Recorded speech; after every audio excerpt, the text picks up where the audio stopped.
Hello, and welcome to the Rock Metal Podcast. I am your host, John Harris, and today on the Rock Metal Podcast, we have Creeping Death. And they have a new EP called The Edge of Existence, which is released on October 8th via E1 Entertainment. Right now I'm being joined by Trey to share some more information about the stellar EP, what the band has got going on. We might even talk about Trey's favorite pizza, who knows? So Trey, welcome to the show. Hey, how's it going? It's going well. I mean, all things considered, we're kind of like the Texas of Canada to a degree. Oh, are you like Alberta or something? Yeah. Somebody's told me that. Yeah, I've heard that before. It's just big and oil. So yeah. I'm like, okay, yeah, I could see that. Yeah, big, oil, conservative, always wanting to separate. Yes, all that good stuff. All the good stuff. And as far as COVID is concerned, I just saw a map, and out of the active cases in the entire country of Canada, Alberta is responsible for half of them. Wow. Yeah. I feel like Texas really just, they basically like the Delta variant burned through like all of the people here, I think. So it's like low-key been like dropping down. It's the weirdest thing. But in August, it was like that, where it was like all of the case, it was like basically half the case, same thing, like almost half the cases were just basically Florida and Texas and sort of the other southern states. So, wow. I mean, yeah. You could call it a creeping death. But bang on the edge of existence here. Very cool. So the band is called Creeping Death, but then we have this EP called The Edge of Existence. So it's almost like we have a full yin yang, Trey. yeah. That so lyrically, I think Reese is a server. They work like catering and stuff. And when everything sort of started to go south, they obviously needed to still work. So, they're still working. And so they got COVID really early in this whole thing and were basically out for 45 days. Like, wow. Like it was down bad. So I think during that whole time it affected them, and so that everything was going on. So I think the lyrical content and all that sort of was born from that, at least from Reese's mind, since they sort of come up with all the lyrics and the concepts and things of that nature. So I could definitely see Reese kind of sitting there alone at home, just kind of like thinking of stuff like that. So. Yeah. Mm-hmm. Okay. So they got COVID. They're okay though? Oh yeah. Everybody's good. We're all straight. Everybody is healthy. No long COVID, no side effects, anything like that. So. Okay. Cool. Yeah. You see that occasionally, the long COVID, and people are like, I don't have any hair. I don't have a life. Yeah. Luckily, I think the worst Reese got was some sort of almost bed sores type deal from basically just having to lay there. But honestly, that's not as bad as probably losing your sense of taste for the rest of your life. Mm-hmm. Exactly. All right. So is that kind of lyrically what the edge of existence is about, sort of being on that literal edge of existence? I think it's more about sort of humanity on the edge of existence. I think seeing all of the bickering about a potentially deadly disease, how politicized it got. Basically, I think it's sort of like, can we come together as a species and sort of, stave off this impending doom, or are we just going to, everything's going to collapse and it's all going to go to shit? I'm kind of paraphrasing here, but that's kind of what it's about. Not necessarily about the pandemic per se. I think Reese likes to write more on a grand cosmic scale, on that sense. So I think it's more of like an overarching humanity kind of deal. I think you could probably lump in a few things like climate change and other stuff of that nature to sort of that sort of thing too. So it's a little bit of it rolled into one, but I think it's an overarching thing just about, like I said, humanity. Mm-hmm. Very cool. Speaking of humanity, I'm looking at some humans in a music video for The Edge of Existence. You guys are looking very metal in front of, what is this place? Take us through this music video. So for everybody listening in, wherever you're tuning in, if you're watching on YouTube, you can see how incredibly good looking we are. It's almost unrealistic how good looking we are. It's almost unnatural. Anyway, you can click in the show notes for the YouTube video down below. You can take a look at The Edge of Existence. Incredible cinematography. Very well done. Take us through this video, Trey.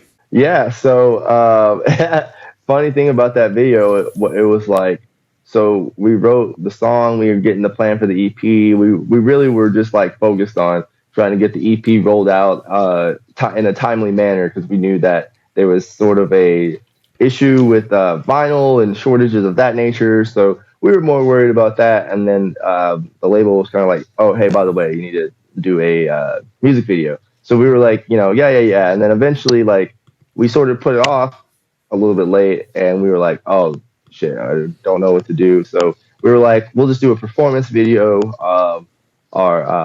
We had someone in our camp that knew the guy who directed the video, and he's really good. He's done some stuff for a lot of other bands that he showed us that, but I can't remember.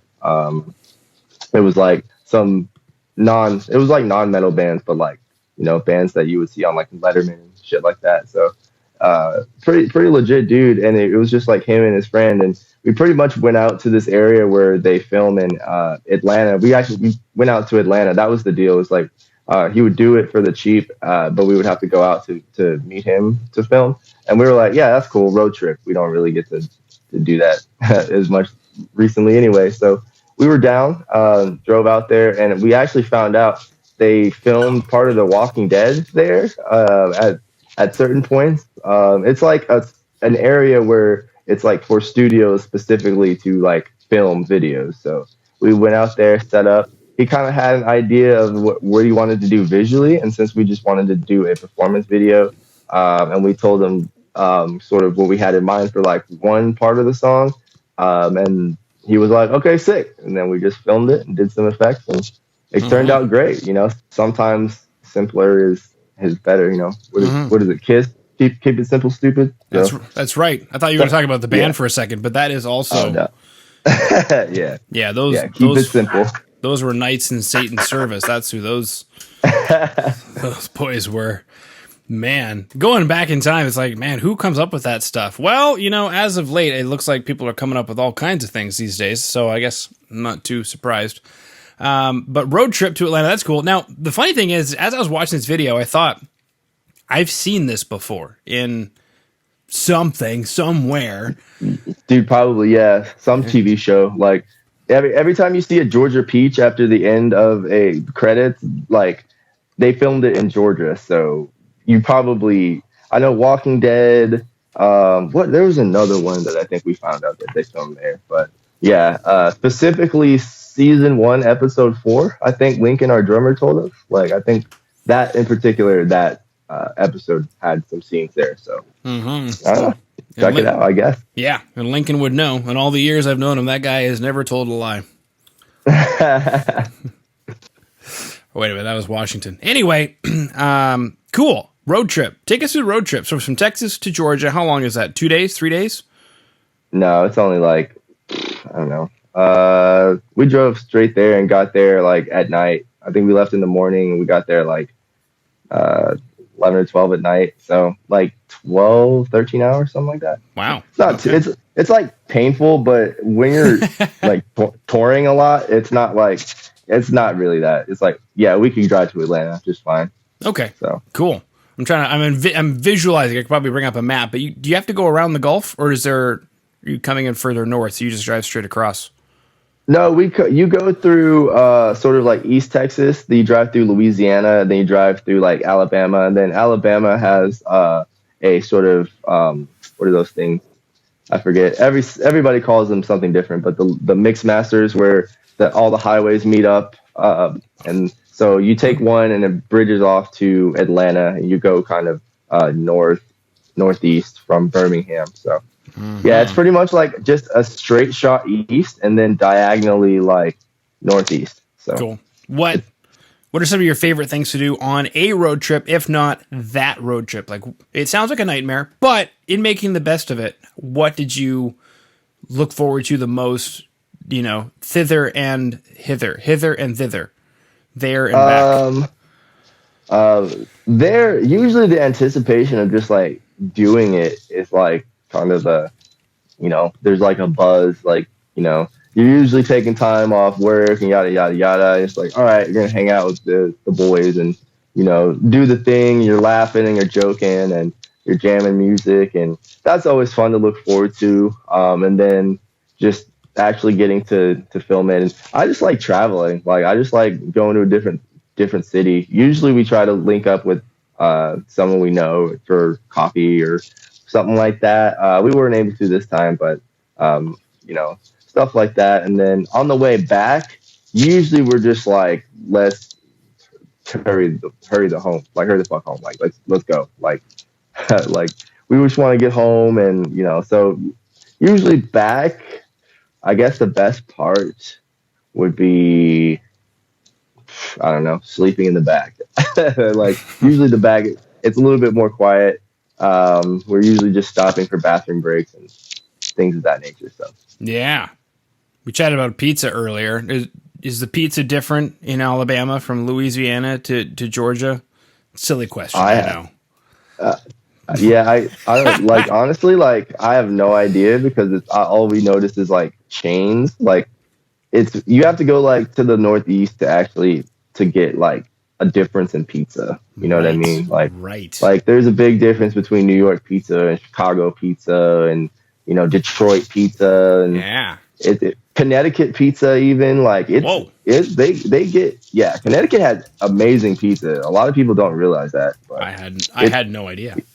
Yeah, don't sleep on Connecticut pizza. It's dope. Mm-hmm. But yeah, like hella pizza everywhere. It's definitely Northeast thing. Down south, it's like Domino's, Pizza Hut. You can get like a Blaze pizza sometimes. Like, yeah, the whole what I call Midwest pizza. So Pizza Hut, Domino's, Papa John's. That's like your Midwest. Yeah, it's funny you say that because like Midwest pizza, like Detroit pizza and Chicago style pizza are very like distinct. True. Like yeah, that's true. Like, so like honestly, those I would just call them like fast food pizza, even though it's really not that fast. Yeah, that's a good point. Because Detroit, for anybody who doesn't know, historically in car parts, so that's where you get like your deep dish square kind of pizza thing. Yeah. Yeah, with the burnt edges on the side. Oof. Yeah. It hits. I just like all pizza. Like I find value in all pizza, even deep dish pizza. People hate on deep dish pizza, but you can find a good deep dish pizza, especially in Chicago. Especially in Chicago. And I'm taking a look right now at Connecticut pizza. I looked it up on the internet because it's a thing, kind of more like a thin crust, but in an oval shape. It's cool. And apparently some place it's really known for it called Frank Pepe. Yeah, I haven't tried that, but I've heard of that. I've heard of Frank Pepe or whatever, but cool. I haven't got the chance to taste it yet. But yeah, the one time I did have pizza when we were playing in Hartford, it was really good. Cool, sweet. Now, speaking of other things that are really good, in the video I was trying to spot some equipment, maybe. But take us through this record in the production of it, especially from a guitar perspective. You're a guitar player. Mm-hmm. Take us through your rig. Are you super specific? Are you like, I feel there's two different kinds of guitar players.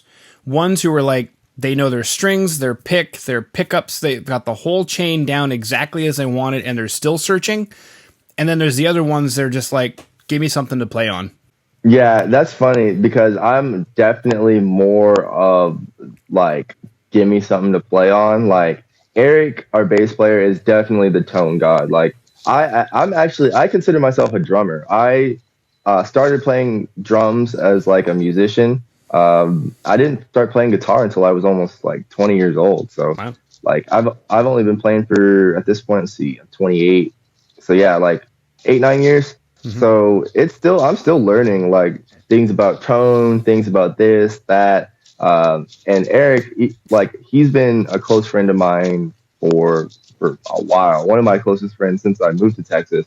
And he has always been the guy to go to with guitar questions. So basically since I started to now, he was like the dude. So once he joined the band, it was a natural kind of thing to sort of like help out with the tones and things like that. So definitely like he tells me all the stuff and I have a general like knowledge, I guess, but I don't know like as in detail of like what they sort of did. I know we used like a bunch of different amps. It was cool. It was the first time we were able to use some like actually like nice boutique sort of amps instead of just like not that I don't love my 6505, but usually I just use like some pedals 6505 or another sort of amp, and we just try to blend those. But we had like I know we had a what is it, John Marshall Plexi at our disposal. We had a sort of, we used like this Ampeg sort of thing as like almost like a preamp. It was weird. And then we used all these pedals and stuff, but basically it translated out to like really nice versions of the stuff that we already have on our pedal board, which is very, very important. That's what I always tell them. It's like, we have to be able to make sure we sound like this live. Like, I don't want to sound wildly different so people are like, what the hell? You know what I mean? So I want to make sure that we can recreate this with the stuff that we got. And, we have, basically just use a DS1 and a Tube Screamer on the board. And I have some other effects pedals and chorus pedals and delay pedals and things like that that we use. But then, yeah, I just plugged that into my 6505. And then AJ, our other guitar player, he has a Angle Powerball, I think. And yeah, so he has some good tone with his amps or his pedals and stuff too. So we were able to blend it nicely together. And Eric is definitely that like linchpin. Not that AJ doesn't know his stuff, but Eric is really like the one that like brings it all together real nice. Yeah, let's be real. Guitar players have no idea. Yeah, most of them don't. That's cool. I'm glad. I love the callback to the DS1. For anybody listening in, that's the original, one of the original anyway, distortion pedals, the Boss Distortion 1 from like 1979 or something. Still a classic to this day. You've heard it on Joe Satriani records. You've heard it on Toto records. You've heard it on, Creeping Death records. It's a classic. Yeah, big orange pedal, the big orange ugly pedal, as I like to call it. Big, ugly, and orange. Now, bringing it back to the EP. The EP as a whole, how did you guys discuss the EP? Did you want to bring these songs together? Was there a particular goal in bringing these songs together? I would say it was like, okay, so we were in the middle of a pretty heavy tour cycle with Wretched Illusions when the pandemic sort of hit. And so we had no written music. We were basically expecting to tour from that moment in March all the way till the summer, pretty much nonstop. And then start trying to write when we had a little bit of a break during the summer. But obviously that didn't happen. So we just went to the drawing board. It was one of the few things that we could do together, like safely. We have our own private jam space. So we were able to just get together every once in a while and write some jams. And it was cool because it was like sort of our escape from all the bullshit that was going on. It was, it was fun. It was like hanging out with our friends. It was literally the only people outside of our like groups that we saw. And I know for some people, like I know AJ, he lived alone. So I'm sure it was like real nice to be able to like, actually socialize for an hour, 2 hours, write, jam, have some fun. So that was a real good like escape moment for us and able to kind of like lean on each other during like a shitty time. So we basically were trying to write as many songs as we could. And we wanted to write, we were like, okay, let's just write an LP. And we were like, oh, well, by the time we put out like an LP, it's going to be, we didn't want it to be too long after the last record. So we were like, let's just write as many songs as we can. We'll release a few of them with the EP and save some of them for the LP. So that's pretty much what we did. We re-recorded a old EP, the Sacrament of Death EP from way back in 2016. Gave it some new life, some new sound to that. So we put those 3 tracks as well as 3 brand new tracks. And we have like, I don't know, like 9 or 10 like new tracks in the bank that we're going to work on and sort of decide which ones that are going to go on the album and which ones we're going to save for whatever. And, so yeah, we basically just wanted to use the time to like wisely and productively, and didn't want to just like sit around and do nothing while we moped about how much merch debt we were in because we couldn't sell any anymore. So we were just like, we'll just make the best out of a bad situation. Let's just hang out, write a bunch of music, and let's try to keep the train going when this thing eventually like comes out on the other side. So. Yeah. Sounds like something I would do. Just wander around the house and complain to my wife, like, "Oh, I guess I got all these shirts sitting downstairs in the basement. I guess I'll." Just...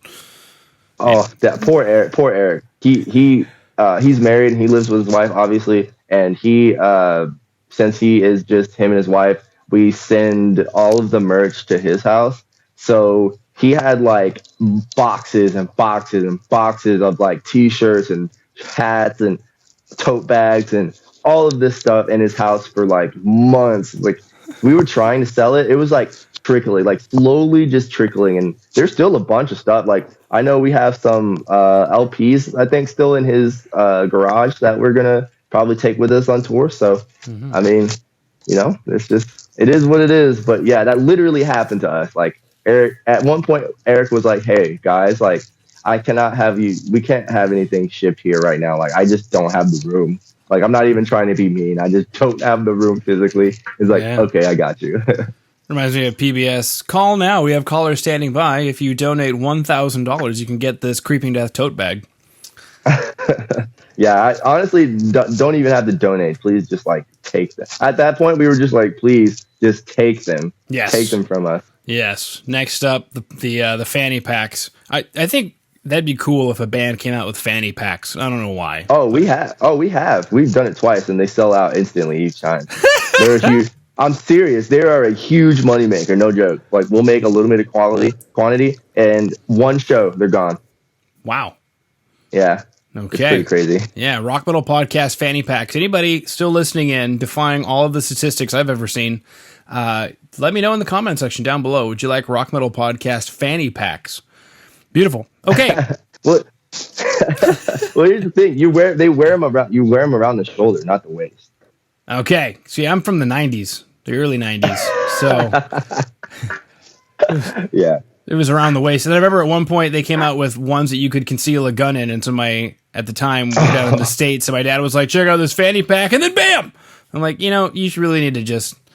Anyway, moving on from that. Vivid memories of 1992, everybody. Anybody with me? Anybody in the crowd remember 1992? Speaking of crowd and speaking of tour cycles, it looks like, unless it's not going on, I don't know, we'll chat about it for a second. Touring, looks like you got some dates at the end of October into the end of November. Yeah. So take us through that with Exhumed, Bewitcher, and Enforce. So that's absolutely an incredible tour. I hope it goes through, and I hope everybody's safe. I'm still weary about talking about tours just because we're in a fourth wave, and I expect wave 5 and 6, but... carry on. Talk to us about this tour. Yeah, I'm excited for it. I think the bands that are on it are awesome. Enforce released one of my favorite albums of the year this year. I'm excited to see them. Bewitcher just kind of came onto my radar recently, but they rip, and Exhumed is, that was just a legendary good time. So I'm excited. I know we've actually all spoken about it, all of the bands, about COVID protocols and keeping safe and doing all what we can, because we know that like one person gets sick, then like it'll cascade, obviously. So we obviously don't want that to happen. So we're gonna take our own personal precautions as well. So we just gotta try to do what we can. I know a lot of places, especially on the East Coast and the West Coast, are requiring proof of vaccination and things like that. So I'm hoping it'll keep everybody safe. Maybe in a month or so, things are, who knows? Like I said, we were talking, I don't know if I was talking to you about it earlier, but the cases, since it kind of burned through the people here so quickly, like in August and July, the cases have been slowly going down with adults anyway. So I don't know. Who knows what will happen? We're just trying to take all the precautions that we can, and then hopefully have a great time to see people out there. Mm-hmm. I agree. And anybody everybody listening in. It's funny, I always look at the stats. I'm like, oh, nobody's listening anyway. We could talk about anything right now. But that's not true. We have people who are listening in. At least that's what I tell myself to keep myself sane. In today's show notes, we have www.creepingdeath.net. You can stay tuned with the band. From there, you can link to just about anything. I actually have the webpage up behind me over here, so I know that at time of recording, you can pre-order the EP. However, at time of release, the EP should be available wherever you consume music. You can go to their website, creepingdeath.net. Stay in touch with the band. By the time this episode airs, you guys should be balls deep in a tour. So the information will be there for anybody who would like to come check you out in a city near you. Near them. Near them? Near them. Near whom? Near who? And I believe that is all, Trey. We talked about sweet, sweet, delicious, tasty guitar tone, Angle power bars, power balls. I would eat that. Yeah, that'd be good. That'd be good. I love Angle power balls. I have some various emulators of them because I can't really afford one right now, but they're sweet, man. 6505's legendary, DS1's legendary. We talked about the Walking Dead film set, Connecticut pizza, road trips, and getting and recovering from COVID, which is great. We also talked about the EP Edge, or The Edge of Existence, out via E1 Entertainment on October 8th. Thanks again to Liz over at Earsplit for coordinating this interview, and thank you, Trey, for taking time out of your day to come on to the Rock Metal Podcast. Dude, of course. Thanks for having me. It was great. Appreciate it, man.